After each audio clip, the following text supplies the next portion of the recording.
Yo, you're listening to Romeo. Paano mo makikita ang sarili mong halaga? Kung iisipin mo parang madali lang, pero karamihan sa atin nahihirapan makita ang self-worth. Bakit kaya?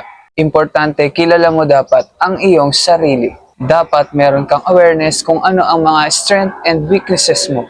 Kung paano ka makipagsalamuha, ano ang mga prinsipyo mo sa buhay, saan ka magaling, at kung ano yung mga ayaw mo. Once nakilala mo na yung sarili mo sa loob at labas mong kaanyuan, mas mahal mo ang sarili mo ngayon kaysa sa iniisip at sasabihin ng ibang tao. Hindi mo kailangan i-please ang ibang tao. May sarili kang value na dapat mong pagyamanin at dapat mong mahalin. And you can't love somebody if you don't love who you are. Everything has its own value. At lahat ng iyon ay mayroong purpose, kagaya ng natural resources.